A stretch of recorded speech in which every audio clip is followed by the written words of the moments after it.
are live. Thank you very much for tuning in. This is the TattooNOW show on the Reinventing the Tattoo network. It is April 6th, and we have a special What to Look For in Awesome Tattoo Conventions panel. And I was getting some echo panic. I'm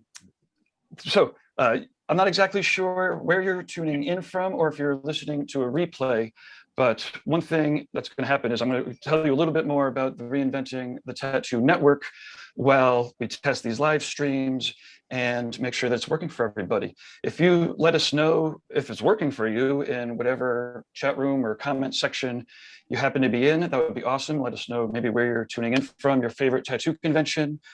Maybe tag a friend who is a tattoo fan or a tattoo artist. You could also use your phone to make the stories and stuff. I'm not as hip on that. Anyways, I'm gonna like I said, I've got about 5 minutes. I'm gonna let you know about the Reinventing Network, and then we'll be talking with an awesome panel of people about tattoo conventions. Let's see. So Guy Aitchison's Reinventing the Tattoo community is where tattooers, apprentices, collectors, and the curious are all welcome to join in these live streams, to catch the on-demand replays, ultimately to inspire each other, to create better art and do better tattoos together. We're beaming out live 5 days a week with awesome shows with a wide variety. We've got art jams and discussion panels like this. We've got interviews. It's pretty crazy. Tattoo convention channels. We have all sorts of channels. It's crazy. Let me tell you about all the different places that you could find it, because this has actually turned into the tattoo network that we like. Okay, it's in the app stores, so that's either the Apple Store or Google Play. Do a search for Reinventing the Tattoo. The YouTube channel, Reinventing the Tattoo. These are all new, so please send your positive comments into those review sections. The Roku, the Reinventing the Tattoo is on Roku. If you have Roku, do a search for Reinventing the Tattoo, give it a download, and it's pretty cool. It's set up just like network TV. There's 15 different channels that are going, and included the drunk critique channel. It's not very, I'm against our better judgment, we added a 24/7 drunk critique channel on the Roku. So this goes out in podcast form in all of the usual places, Apple, Spotify, all of that stuff. I am going to screen share the Reinventing the Tattoo website, because this is where you could find all of the latest and greatest. Oh, good to go. Thanks. Awesome. If you're up at 2 o'clock in the morning and you're wondering what to watch and where to watch it, and you're sick of Netflix, you could come to reinventingthetattoo.com. If you're looking to recommend some of this awesome content to somebody, you're not sure exactly where to start, again, just go straight to the website. Hey, look at this. If I click this button, we'll be into some real Inception territory here. Oh, hey, we've got some people watching. Looks like from Brazil. Hello from Clearwater. Hello from Tampa. Sweet. But if you keep scrolling down here, we have our previous shows, some art jams, the Tattoo Weekly happens every Monday, Skill Building Sundays. I'm going to keep going down here. We see our Reinventing 24/7, where it's pretty nuts. We have, like I said, 15 different channels. This is the RIT podcast with Tommy Lee. We've got a drawing group here, one of the old Monday mornings with Jake Meeks. We have art jams. This is a digital one, Brad Wooten. Tattoo collecting with Mindy Robertson. And down here, we can click next page. And we have, it's out of control, it's crazy. And so thank you very much to all of our streamers. There's a global channel in Spanish. So this is an art jam in Spanish. And Tattoo Machine channel, we've got a tattoo convention channel. RIT Marketplace, the community, tattoo history. This is another one of my favorites. But yeah, okay. Well, anyways, that's the Reinventing the Tattoo website that makes this all go around. If you are a professional tattooer or an apprentice, then there's a free resources link. I forgot to show you when I was in the screenshots, but there's all sorts of cool things. There's some free history classes. There's a free community that has links out to all these shows and whatnot. Whew. Okay. Sorry, we're doing this live, so I need to take my teeth. Camera 2. Yeah. Whew. Yeah, okay. Okay, so weekly staple shows. We have reinventing drawing groups where artists are encouraged to zoom in. The link goes up right on the homepage there, and the Google Calendar I didn't show you. They happen 1 o'clock on Sundays, Eastern Standard with Jason Leeser. And again on Tuesdays with Ricardo at 10 a.m. Mondays at 11 a.m. is the Tattoo Weekly with Lauren, Jake Meeks, and I, where we cover some of the either upcoming events or previous events and interview people for about 20 minutes, a half hour to start off Monday mornings. It's a little bit later than the 9 a.m. drawing groups we were doing, but if anybody wants to host the 9 a.m. drawing group, I'm definitely down to click the buttons. Okay, other things. Let's see, 9 p.m. Mondays are the subscribers exclusive with Guy Aitchison. So if you are part of the Reinventing Evolution or the Monday class courses, then every Monday at 9 o'clock, you'll meet here at Reinventing to work with Guy and the crew there. It's pretty amazing. Wednesdays at 1 p.m. from here on out is the TattooNOW show live. That's what you're watching right now. Thursdays at 12 noon, possibly 6 p.m. You got to keep up on the schedule because sometimes we shift over when the process is shifting. The Tattoo Collecting podcast, I think they're on episode 72. I don't know, it's crazy. They talk about tattoo collecting. It's awesome. So they could tell you about how not to make all of the mistakes that they made, and more importantly, tell you about all the great successes that they have. Upcoming shows, April 11th to the 12th, inspiring.tours. That's the actual website, inspiring.tours. These are small group activities. We've got, I think, 5 people for this one. In New Hampshire, with Sean Barber and Nick Baxter, they sell out quick. So if you go to that website, inspiring.tours, you can get on the wait list. May 20th to 22nd is Hell City, Columbus. We have the Reinventing Room, as well as the seminar room. We just posted out the schedule for that. And well, this is a tattoo convention live stream, so we'll be talking about that a little bit later. Let's see, June 10th to the 12th is Ink Mania. Phil Holt and Stefano will be there in person for the Reinventing Sunday, and then Guy will be beaming in to do an exercise with everybody, and then shifting over to do an art jam on the stage just before the tattoo contest, actually through the contest straight up there on the Ink Mania stage. So that's June 10th to the 12th. I think it's inkmaniaexpo.com. We're chatting with Chino today about it, so he'll give us all the real details. Let's see, so Frank's going to be there, Frank Lenhard. We'll talk about that later. July 29th to the 31st, we'll have, again, another run of seminars at the Rubber City Tattoo Invitational in Akron, Ohio with Tony Urbanik. And then, yeah, then who knows what's going to happen at the end of the year. But we do have some other things scheduled. Sponsors that help make all of this network free to everybody for the YouTube channels and the podcasts and the Rokus and all that. So we want to thank our sponsors. Let's see, we have Raw Pigments, rawpigments.co, acrylic-free pigments. They don't dry out in the cup. I'm not sure if that's causation or correlation, but one way or another, they don't have acrylics in them and they don't dry out in the cup. Rawpigments.co. You can, I think there's a couple ways to get some samples. Anyways, check it out. There's videos with Lauren doing interviews with a lot of the Raw Pigments artists throughout this network. WorldTattooEvents.com. Alex has the largest, most comprehensive listing of tattoo conventions that exists online. I know, I searched out all the other ones, and you can't even copy it. It's out of control. Alex he's ferocious with his updating. He loves tattoo conventions and also hosts the history of tattoo conventions and the future of tattoo conventions. I almost felt a little bad that we didn't have him on here, but we have a good diverse crew here today. So let's see, we've got DLize Pro in the United States. It's known as Dermalize worldwide. And thanks to international copyrights and whatnot, I need to differentiate. That's DLize Pro in the United States, Dermalize worldwide. You could do a search for their videos. You can protect your art. It's a skin wrap designed to breathe and heal your tattoos, not like saran wrap. Saran wrap's designed specifically not to breathe. Let's see, we've got TattooNOW. This is me. I do technology for tattooers, as well as business courses. The next business course we're going to go through, I think it's like 2 months, 3 months, we're going to all work on business documents with a benefit as an example, so that we can use these documents in our own businesses. But the sample ones we're going to all go through a benefit. It's going to be pretty fun. Actually, I'm doing that right after this. So last but certainly not least, and in fact, the founder of Reinventing the Tattoo Network is Guy Aitchison, guyaitchison.com. You can see some of his artwork here in the background. Fuck. Whatever, that one there, guyaitchison.com. He's got amazing paintings and artwork. His tattoos are out of control. He founded Reinventing the Tattoo as a 3-ring binder like 25 years ago in the early 90s, and then was always eager to update everything, not to be stale even back then. He'd mail out the extra chapters for the 3-ring binder so people could put them inside of their binders. It was still interactive even back then. Anyways, GuyAitchison.com, Reinventing the Tattoo.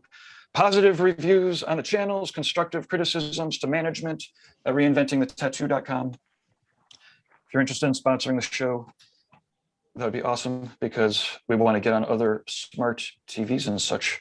It's pretty cool. The Roku is pretty cool. A lot of people are like, Roku, what? I don't give a fuck. But as soon as you get an Amazon Fire Stick or Apple, let me know. So anyways, this is going to be awesome. We have a great panel. Chino from Ink Mania, Troy from Villain Arts, who I must undoubtedly do the more tattoo conventions than anybody. I don't know how your blood pressure isn't out of control. I actually do know how, but a little bit. Hopefully you'll tell us.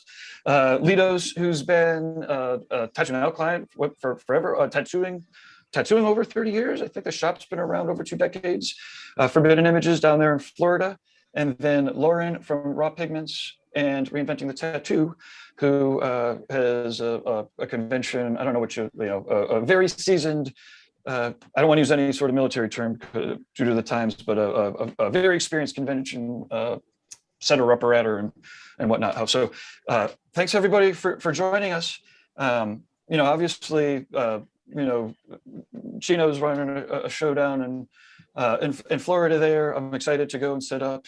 We want to chat about all the positive things. There was a show there that got quite a bit of negative publicity, because it sucks, when good people kind of get, let down in a tremendous way. That doesn't look good in the tattoo world. But again, mostly what we want to do is differentiate. We don't need to, whatever. It's a fine public live stream, and we could say whatever we want to. But that said, we're here really to talk about how, cool conventions are, the good conventions, to talk about Ink Mania, to talk about the Villain Arts shows, to make sure that people know, what our shows are about. And I'm Gabe from TattooNOW. I also run the Paradise Tattoo events when they happen, co-promoter of the worldwide tattoo conferences, Paradise Artist Retreats. And I'm doing more smaller shows. So like I said, the inspiring tours and whatnot. So let's go around a little bit. And if everybody can let us know a little bit about how you got into tattoo conventions, or who you are, and I guess mostly what you love about tattoo conventions. We'll keep it a little bit short and then dive into maybe some questions and some discussions. And one last time, for people that are watching on the live streams, let us know if you've been to any of these conventions before, and if you have, what you thought of them. If you have any questions, then yeah, we'll do a little Q&A for sure. I'm done. I yield the floor. Lauren, you're a Reinventing co-host. Would you like to take it away and get the ball rolling? Yeah, definitely. So I've got the chance to meet all of you in person at various events. So awesome. Chino in particular, I met you now that we realize it's been since 2018. So that was awesome. Yeah. Great things and awesome feelings that I got after attending your show. Really inspired, to say the least. So my history in tattoo conventions, I've been going for more than a decade, just as either a vendor or a visitor. So I've never thrown a convention or anything like that, so I don't have that type of feedback. But yeah, really excited to be here with you guys. Litos, I've known you for several years as well. If you'd like to go ahead and introduce yourself. All right, my name is Litos. I'm from Brazil, and I actually started my career, very young age, and was blessed to be involved and introduced by so many different great people at that time. Actually, it was limited. I was so young, there was not much resources and exposure to anything. All the negative connotations that tattooing had, I was able to kind of lived it. And seeing the progression from that time till now, it's amazing to see how much it has grown and how many people that actually came from the beginnings are still around. Some are still alive. Luckily, I'm still alive to talk about it. And it's a privilege to actually be around people now that are pushing the envelope and actually trying to create a better environment for the artists, for the clients, and to elevate the tattoo industry image, which has been kind of some rough paths. And now I am not a tattoo convention promoter, but I have been around from very tiny holes on the wall promotion to big showcases and seminars and things like that, that actually from A to Z. And my experience was pretty much a gradual one, to where in the beginning of your career, you start to try to get known and, try to get your work out there and try to make connections and learn along the way. And things change to where now there's more of a powerful understanding that we can make a difference in the industry, and try to make our alliance to people like, Chino and Troy and Gabe and Lauren and all the educators like Guy and, obviously I got to mention Derb and all these people that are here pushing to excel in the tattoo industry. So. All right. And also, Troy, great to have you here. It's always wonderful to see you. And I didn't mention before, I've been to dozens and dozens of your shows, and it's just so incredible to see the transformation, at least in the last 10 years, of how fine-tuned nothing has gone wrong at any of the events I've been to recently. So congratulations, and happy to have you here. So if you'd like to go ahead and give us all an introduction. So I've been, I hit my 30 years tattooing this year. I've been a tattoo artist, since 92, and I'm, hitting my 30 years tattooing. I helped Philadelphia Eddie start and set up the Philly show in 98. In 2003, I took over the Philly show. So I have 20 years of running shows. And I started adding more shows and doing multiple shows, 2005 with Milwaukee, 2006 with Baltimore, 2007, Chicago, Minneapolis, and so on. And now I'm up to 24 shows a year, coast to coast. So it's been quite a journey. And, the Philly show and the Chicago show are the two largest in the world. We're drawing crowds of 30,000 people. We have 1,000 booths, 1,600, 1,500 tattoo artists working the event. They've really gotten big. And, almost anyone who's anyone has tattooed a villain art show at one point in their career. It's, it's great to see all these people go through. It's great to see people grow, people, that started here and now they're over here. The conventions are a really, really important place for artists to be able to interact, meet each other. I kind of fancy myself as the pollen in the community of bees for tattooing. It's the interactions of the artists is a really important growth for the medium. It's fantastic to have been blessed to be a part of it over all these years, and I look forward to helping it grow. Chino. How you doing? Well, I started in the 90s. First time I went to the first tattoo convention over here in Tampa, Florida. It was a really big experience. From there, I started working in a shop in Tampa. That's where I met Litos. I met him. Actually, he was my third tattoo I got done in my back at his shop where he was working at Lou's. And it was a really great experience. Down the road, I started working in a tattoo supply company. From there, I started seeing a lot of experience, being involved in a lot of shows. I remember doing a Kat Von D's convention music over there in California, and that was an amazing show. And seeing all these promoters doing shows, and with a lot of the shows that was going on, I was something that fell in my lap. When it fell in my lap, I did my first show. It was in West Palm Beach. It was a great show. Had a lot of fallouts, but down the road, I just started doing them, and I enjoy doing them from there. Yeah, they're fun. I suppose at the sake of waxing nostalgic, shall we talk about maybe some of our very first conventions that we were attending, and again maybe chat about some of the what we took away from it, like why we got hooked, and again if We didn't get hooked into, so far in that we're creating and producing events. Leaders and Lauren, you're clearly hooked on the lifestyle. Why don't we start there then? Let's talk about our first things. Maybe we'll go in reverse order. Chino, you want to start with? The first one was in Tampa. That was with. And what did you get? Like, who did you meet? What was what was it about it that made you? In that time, I was still kind of new on the whole industry. I remember just seeing a couple artists in magazines. That was actually the first I seen Billy Easton, and he was sitting on a chair, and I was upset because I was trying to get an apprenticeship, and nobody wanted to give me an apprenticeship in that time.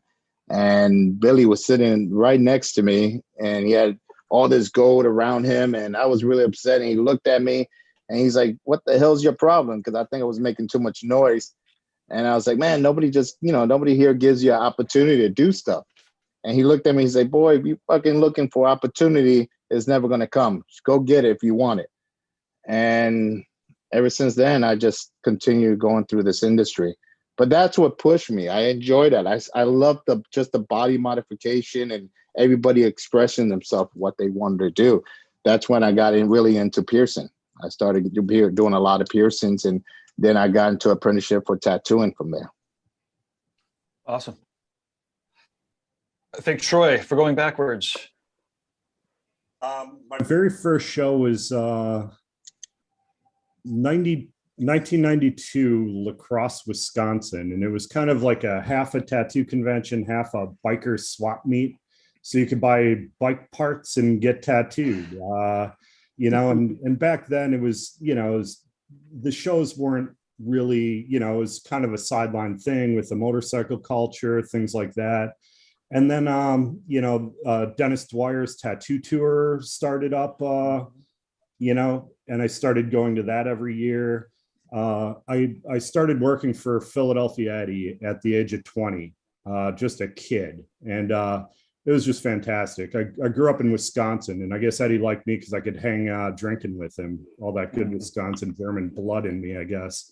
So I started going to a lot of shows with Eddie in the early 90s, and had just a lot of fun being able to travel and, being able to work for a legend like Philadelphia Eddie at that tender age was fantastic for me to be able to meet all the guys that were in the magazines and, learn from all these fantastic artists and meet them at the shows at that early of an age was just fantastic for me.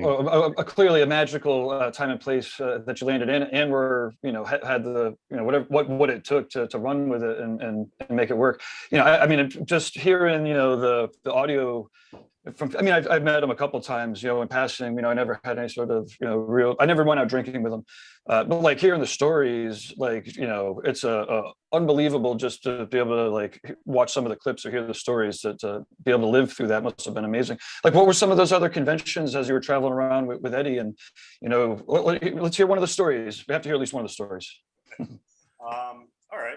So we're at the Dina's All Women's Convention in Orlando, and Eddie's like, "Hey, let's go there and pick up girls." And I was like, "That sounds great, Ed. Let's go do that." So we get drunk, and I end up hooking up with Debbie Inksmith's cousin that she had met that weekend. Didn't even know her. And Eddie's like, he calls me on the phone, and I'm up in the room with the girl, and he's like, "Hey, Troy, I got $100 on you. Do you know what that girl's name is?" And I'm like, "Did you bet on me or on?" And he's like, "No, I bet on you." And I'm like, "All right, Ed, I'm sorry, I owe you $100." It was a lot of fun. I remember the bartender was like, "You can't leave with that drink," and Eddie opened up his pocket and just poured a screwdriver into the front pocket of his shirt. And he's like, "I'll save this one for later."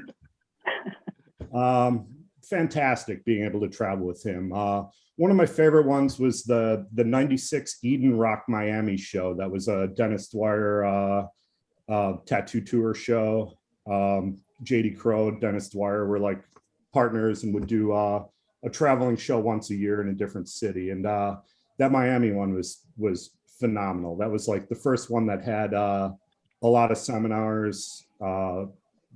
Everybody who was anybody was at that thing. I met Philip Liu there, got to watch Philip, Lou, and Guy, tattooing like a collab back piece. And, I'm sitting in a hotel room at 2 o'clock in the morning, and, Philip Lou's got, he's got a bloody glove in his hand, and he lights a joint, taking a hit out of it. And I'm looking at the bloody glove and the joint, and I'm like, oh yeah, I'm gonna pass on that. This is the lifestyle. And, it was cool to be, to be there in that kind of time period at,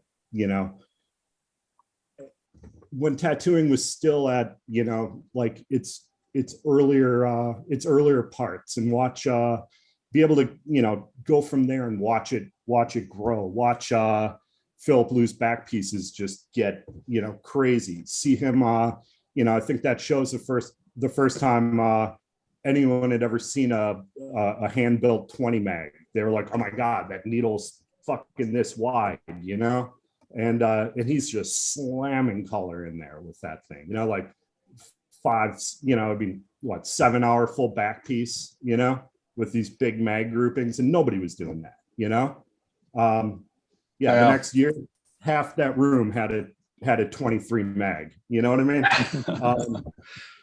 So it was cool to be able to see, the conventions open up, the pollen for us to make honey, and, be able to see and learn from the others. And I mean, it's changed people's lives, like going to these shows, meeting people, creating lifelong friendships, doing guest spots, traveling. I've been all over the world. I've tattooed all over Europe, Asia. Without this, would I still be stuck in the suburbs of Milwaukee? It's fantastic. It's really an important thing for the culture and progression of our art medium, and I don't think tattooing would be where it's at without it. Yeah, agreed. And to your point, it's funny because you remind me, like, the enabling nature of tattooing to allow artists to not only be who they want to be, and clients to be who they want to be, but literally to be able to, or not literally precisely, although it is literally because it has been written, but precisely, you could travel the world, and if you respect it and you treat it well, and clearly, with the crew that you came in on, you got a front row seat, to that transition. Okay, so moving on, not moving on, but next in Litos, I think we're here let's hear your stories about some of your first shows, and what it was about them that got you hooked. And yeah, I was very young. I was actually rescued by a friend to come to the States, and was driving around somewhere, and I saw a tattoo studio, and it was like, let's go in there and buy some equipment. And we walked in, and I told him, hey, I'm a tattoo artist from Brazil, and I want to buy some equipment. He goes, get the hell out of my shop. And that was the experience I had there. So I came back the next day, showed him my drawings. He really liked it. And he said, oh, do you really like tattooing? That's why I love it. I think I want to do it for the rest of my life. And so he goes, well, if you talk to your parents, I was 16 years old at the time. And if you talk to your parents and have the blessing, I think I can guide you and be a little bit of a mentor for you. So I called my parents, and they're the coolest parents in the world, and they might be even watching now. So I was able to start a mentorship with him, and I worked for him for 20 years and created a father and son relationship. And in the very beginning, actually, we became friends many, many, many moons ago, and dedicated my life to that. I was blessed to be involved with the National Tattoo Association, which was the only one in the world at that time. And then it grew. And I was actually waited like 8 years to become a member, because there was a waiting list. There was all kinds of different restrictions. And Lou was part of one of the lower number of members on that. And that was the very first tattoo convention I attended with him. And that was amazing to see the amount of excellence in that organization. they had a meeting, a dinner that everybody kind of got dressed up and had award ceremonies and competitions for best studio and best artist. And funny story about that. I went to multiple ones at national convention. I was there sitting on this table. They place you with different people. And all of a sudden they announced the best tattoo artist of the year. And so they mentioned the name. It was actually St. Mark. And I was like, St. Mark, I never heard of this guy. He was sitting next to me at the table. So he gets up, go get his award, and then came back and we sat down and started talking. And lo and behold, St. Mark is still around, and it's an amazing guy. And he just, yeah, we kind of had that past on that. And obviously he is what he is today. And seeing all these people and the delegation from France coming in with like 18 clients that had all full body suits, it was intimidating. And it's like a big army of people representing this guy. And it was two brothers, and there was just, yeah, it's mind blowing to see that level of commitment. You only see, you know, with Ed Hardy and Cliff Raven and all those big guys back then. And it was humbly experienced at the same time, an inspirational one to see that that's what I want to go. That's what I want to do. And I hope the industry kind of would kind of be around to see this transition. And here we are, you know, having this kind of conversations and having so much achieved and changed in the industry, you know, with quality of the, you know, materials and pigments, you know, Raw, for example, is one of my sponsors, my favorite pigment in the world. And they were pushing the essence of quality, and so is Troy and Chino and Gabe, obviously, and Lauren, everybody together. And that's a humbling experience to be, you know, amongst you guys. And I want to thank you for your commitment for all these years. I really appreciate it. Of course, anytime. It's fun. You know, there's no question that the ability for conventions to bring people together, and I guess it's worth noting that I guess not all conventions are great too, right? Like, but you can still make the best out of it. To some of your points, you know, if you're connecting with people and have, you know, being positive and having a good time and exchanging good ideas and inspiring each other, you know, even in a really bad environment, you know, you can still make a connection that you can, you know, have for years. Right. Lauren, I think it's your turn for the first convention and what you got out of it. Yeah, definitely. So like you, Troy, I'm actually from Wisconsin. So back in 2007, I started entering in the scene, but it was in Green Bay, Wisconsin. So my experience there for several years is what I thought the industry was, more of like a biker feel, biker shop, that type of clientele. So in fast forward to 2013, my first convention was Hell City in Phoenix, which was really eye-opening because I realized it wasn't necessarily about the tattoos, it was the entire lifestyle. I also realized quickly that there were benchmarks introduced in tattooing that weren't necessarily something that I'd ever seen. So it was a part of the culture, a part of the career gains that you could get at a convention, along with meeting people and growing that way. But seeing awards and seeing how the awards were handed out and how they were judged was really an eye-opener for me. Aside from, I remember meeting Stefano Alcantara, and that was amazing. Seeing his work in person and seeing that there were real levels to things and seeing it with my own eyes for the first time was amazing. And from there, I went to hundreds of tattoo conventions in different spots within the US and learned a lot and saw that a lot of conventions are done completely differently. So the, you know, pros and cons to that, as we can all attest to. Yeah, for sure. No, it's definitely fun when, you know, when people hit good conventions for the first time compared to bad conventions. It's like the scale of their comparisons gets, you know, could be not out of whack necessarily, but, you know, often when people come through, you know, all of our shows and I'm catching feedback, they're like, you know, I love the tattoo world. All the artists are so nice. I'm like, not all of them.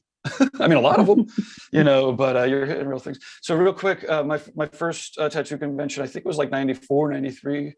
It was with Dark Side Tattoo. I was like, you know, getting tattooed, and, you know, Sean was like, you want to go to a tattoo convention? I'm like, a tattoo what? I have no idea what this is.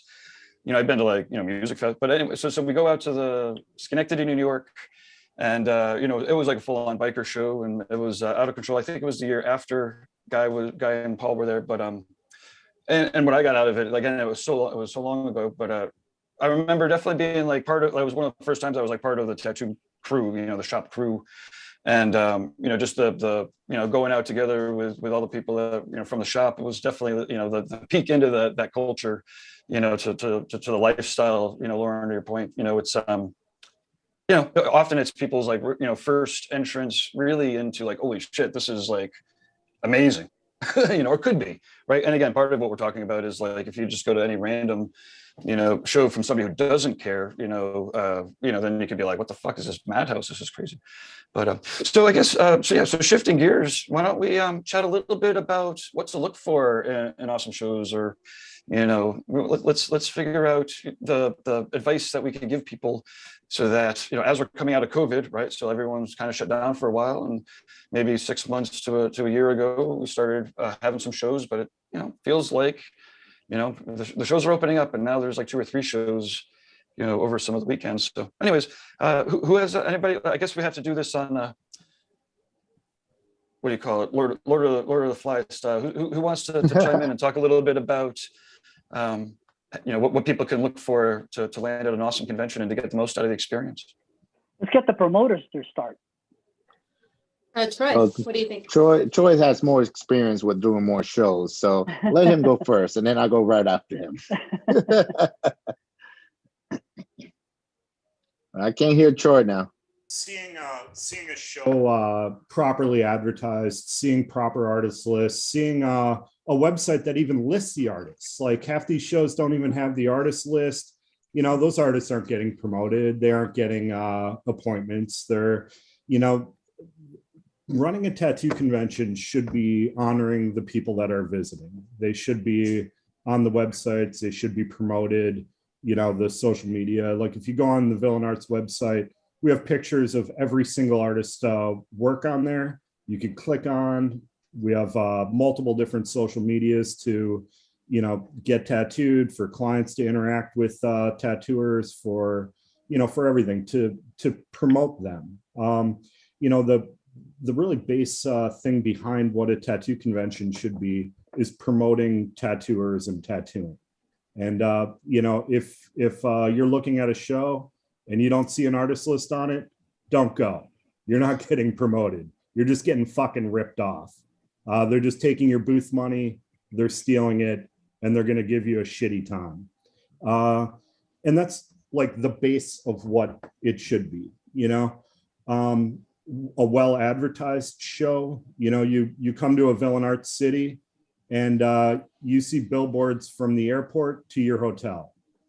The promotions that we do, the amount of promotion, how we promote is all geared toward getting people to get tattooed and to enjoy it. We have a lot of entertainment at our shows, sideshow acts, things to do, like what's your wife going to do while you're getting tattooed for 4 hours? Go check out the sideshows, go check out the entertainment, something to do with the kids while your significant other is getting a tattoo. It's about presenting a well-rounded experience for both of the artists, for their success, so that they have educated clients, they have people looking for the styles of work that they want to promote, that they're able to, pursue, that avenue of what type of artwork they want to promote for themselves, and to be able to draw customers for them. For the public, people that are coming there, the public wants to see good tattooers. They want to have a positive experience. They want to have things to do. They want to be able to, really have a positive experience for coming there and enjoying it. And when they have a positive experience, they're going to come back. They're going to come back every year. They're going to come back, and your show is going to grow. The tattooers are going to be able to pick and choose work that fits their styles. It's not James Vaughn doing a tribal tiger. I saw that at a show once. I was like, oh my God, James, you're doing a goddamn fucking tribal tiger, James. You know? He's like, I drew it on freehand. He did it in 5 minutes, probably. In 5 minutes, he was done. But you know, when you're really looking at shows to attend and do, really look at their websites. You know, look at their social media, see how they're advertising, see if they're honoring tattooing. If they're honoring tattooing and tattooers, and they're creating a vehicle for the public to get tattooed by you. If they're not doing that, they're not a promoter, they're not promoting, they're running a shitty show, they're stealing your money, they're fucking you. Yep, absolutely. Yeah. You're up, Chino. So what? Yeah. Yeah, I mean, exactly what he was saying. That's really important. I mean, one of the things too, you got to watch out with supply, you know, with promoters is, when you go to a show, make sure that they supply you. You know, you got people that's flying in from out of country, from other places, and they don't have anything to paper towels, waters, any supplies. And if a promoter goes there and puts a show and just leaves you a table and thinks, okay, that's all he's responsible for, that is wrong. You know, you got to make sure you support these guys just like you would support your own shop. You know, I own 2 tattoo shops. So with my shops, I have to supply my guys. So the same way the method you're going to have your shop is the same method you're going to have for promoting a show. You know, and then, you know, just like Troy was talking about promoting, marketing, advertising, you got to invest a lot of money on billboards. You got to invest some money on, social media, doing a lot of guerrilla marketing. If you don't put effort on doing stuff like that, there's no business you should be doing this. Yeah. Okay. I guess I'll chat a little bit. I'm like a host and a convention promoter. One of the things that, people probably know, part of my signature is, attracting artists based off of, always an inspirational professional development experience. And this is, I'm adding to the list, right? And part of, for me, it's like, I definitely want to make sure that the website, is definitely telling the story as best as it can. I want to make sure that all the marketing materials, right, are portraying this message. And ultimately, again, for me, the shows that, I'm working with and helping artists get to, again, always about that, again, about the professional development, the sharing, again, to the point, like getting unique people together, specifically to inspire each other, not, on the floor while they're tattooing, and again, during a seminar day or a fun day or some of these other activities. Okay. We have 10 minutes before I have a hard out for the next business call. So, okay. Lauren, want to chat a little bit? You obviously are picking and choosing a lot of different shows to go to. And now, because of COVID's opening up, now you have, I imagine, even more choices than ever, but you can only hit so many of them. Sure. What goes into your decision-making process? From the perspective of a vendor, I would definitely say, like, obviously the organizational unit. So for example, let's take Bill and Arts. I know that I can email Bill and Arts and almost within, if there's an issue, within 3 to 10 to 5 minutes that I'll get a response and I'll have something taken care of. So the organizational unit, you have to identify that immediately. And if you already have problems with, say, what do I need to book? What are the closest hotels? Like if you've gone to their website and you've realized who the contact person is, who's in charge of organizing, you've seen that there's good advertising, the next step would see who's being there and what kind of artists are there. And when you see a great variety, you'll see some headliners, you'll see some up and coming artists, but you'll see a really good variety rather than just say, a handful of local artists. You can see that the promoter is going above and beyond, because sometimes in the past in events that we've gone to, we've had really low sales, but then that's not the only objective. There's a great variety of artists there that you can impact or be a part of. So yeah, that's, I guess, in a nutshell, what we look forward. So, we've gone to several, specifically, Chicago and Philadelphia, perfectly run events for us. And so that we know next year we want to go again, and the next year we want to go again. And that's beyond what some of the conventions we go to are. It might be we'll go once, but yeah. Some of the things I guess we look for would be space, organized charts to know where we are, who we're next to, easy to navigate, any help, booth rentals or like bed rentals and all that stuff, supplies are all available. Right. And a good MC, nonetheless. Yeah. It is a lot to live up to, you know, when you have examples like, you know, Troy, Chino, and Derb from Health City, and it just, that's not a bad thing, because they're setting up the bar high for anybody, being a tattooist or not, which we're not going to get into deep conversation on that, has something to go by. And that's a pretty hard shoe to fill, but it's, if you're going to be involved and you're not going to come close to them, you might not be ready to tackle that task. So you should do your homework and prepare yourself a little bit more. And as far as the perspective of an artist, what I recommend is, because it depends on your level of expertise and your years of experience, you should look for something. Or are you looking for a trophy or a pat in the back? Or are you looking to build relationships and actually do a network and actually build your client base and relationships with other artists, promoters, products, and all that?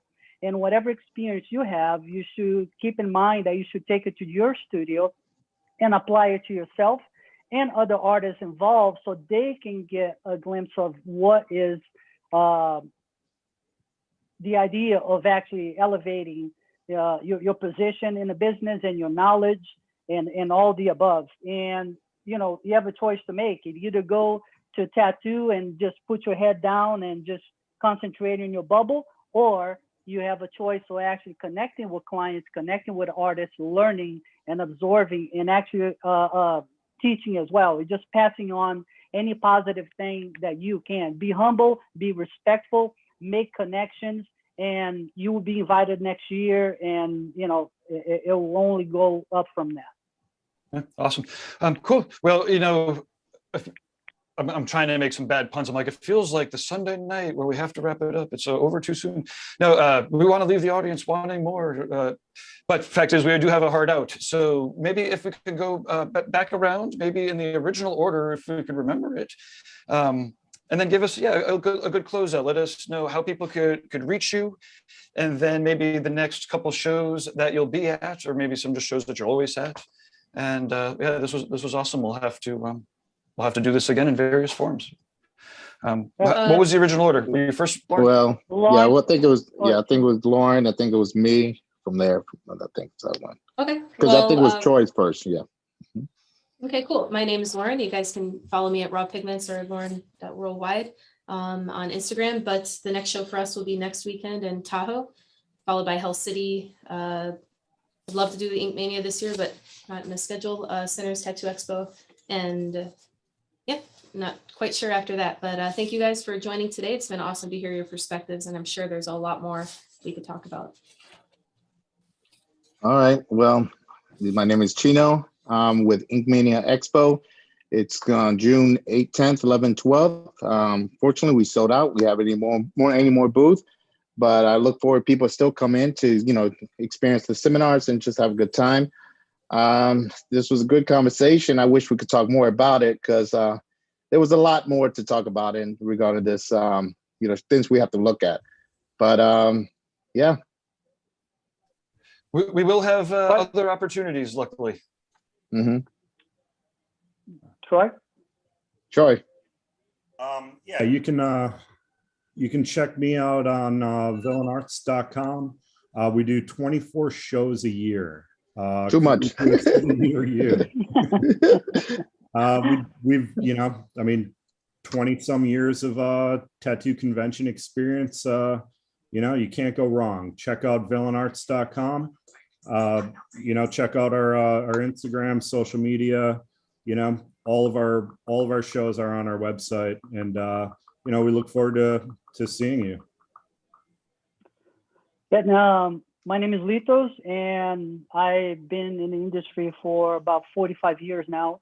My studio name is Forbidden Images. I do have 5 talented artists that are part of our family. You can find me at Litos Art on Instagram or forbiddenimages.com online. And I can't tell you next place I will be. I work from home a lot in the studio, and I do travel, but when I travel, I go for my connections with my friends and, you know, my colleagues, and not necessarily tattoo at the studios, but actually maybe a seminar. And I do like to share the knowledge and my experience, and hopefully you reach out in one of those outlets. Awesome. Okay. And okay, so and then I'm Gabe Ripley. I want to read off. We do have a couple of comments. Let's see. So Jay Brown says, "Good morning, all. Hope all is well." This is in one of the Facebooks. Damon Tesh says his first tattoo convention was an Easy Riders Tattoo and Motorcycle Fest in '93. He got his noggin tattooed. He got his head tattooed. Let's see. We've got Ola from Brazil. Salutes from Mexico, Argentina. Hi, Cornwall, England. Jeremy Burt says, yo, yo, yo. Reginald says, what's up? Can't get to all of them. Oh, Atomic Injection says his first convention was in Atlanta just before the Rona. Marcos says, hi from Rio de Janeiro. Venice Blue, hello from Tampa. There's a lot. I can't get to quite everybody. Thank you very much, everybody, for watching. We'll have this replayed up on the YouTubes and on the podcasts, and we will have other people on in the future, maybe for featured interviews. We can. It's fun to do panels. It's also fun to dive in with people for a full hour. So awesome. Well, thanks again, everybody. And yeah, we're gonna sign off. How we've got the Reinventing the Tattoo business class coming up 7 minutes from now. So awesome. Take care, guys. Thank you, everybody. Awesome. Thank you, guys. Cheers. Click the